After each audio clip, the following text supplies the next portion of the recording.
চেষ্টা করবেন আপনার কান পর্যন্ত যেন ওই কথাগুলো কখনোই না পৌঁছায়, যে কথাগুলো আপনার অবর্তমানে আপনার সামনে রসগোল্লা সাজা মানুষগুলো বলে বেড়ায়। বিশ্বাস করেন, যদি আপনি একবার বুঝে ফেলেন যে আপনার পিঠ পিছে আপনার একান্ত বিশ্বস্ত মানুষগুলো আপনার সম্পর্কে কি বলে বেড়ায়, তাহলে তাদেরকে ঘৃণা করতেও আপনার ঘৃণা লাগবে।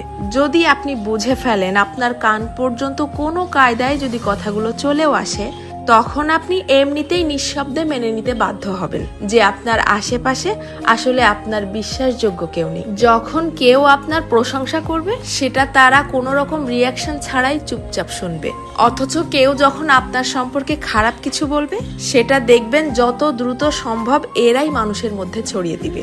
আপনি যতই ভালো হন, যতই তাদের হেল্প করেন, যতই তাদের সাথে ভালো মনে মিশতে চাওয়ার চেষ্টা করেন, কোনো লাভ নেই। কারণ এরা আপনাকে হিংসা করতেই বেশি পছন্দ করে। আপনার সামনে দেখাবে যে আপনাকে ভালোবাসে, অথচ আপনার পিঠ পিছে আপনাকে প্রচন্ড লেভেলের হিংসা করে। দীর্ঘদিন ধরে সবকিছু জেনেও চুপচাপ সহ্য করতে করতে যখন আপনি তাদের মতের অমিল হয় এইরকম সামান্য দুই একটা কথা বলে বসবেন, তখনই বুঝতে পারবেন তাদের আসল রূপ। তাদেরকে এতদিন ধরে দেখানো আপনার সমস্ত সম্মান, ভালোবাসা, হেল্প, স্যাক্রিফাইস বিশাল আকারে ঢাকঢোল পিটিয়ে আপনার মুখের উপরে ছুঁড়ে মারবে, যেন এগুলো তাদের কাছে কিছুই ছিল না। আমার কথাগুলো বিশ্বাস হচ্ছে না?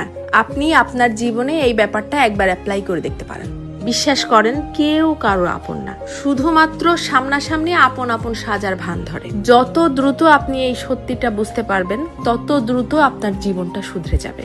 কারণ কেবলমাত্র তখনই আপনি সেই আপন সাজা মানুষগুলোর সামনে নিজেকে প্রেজেন্ট করা বন্ধ করে দিবেন। কারো কাছ থেকে কোনো এক্সপেকটেশনও রাখবেন না। জীবনটা হয়ে যাবে শান্তি।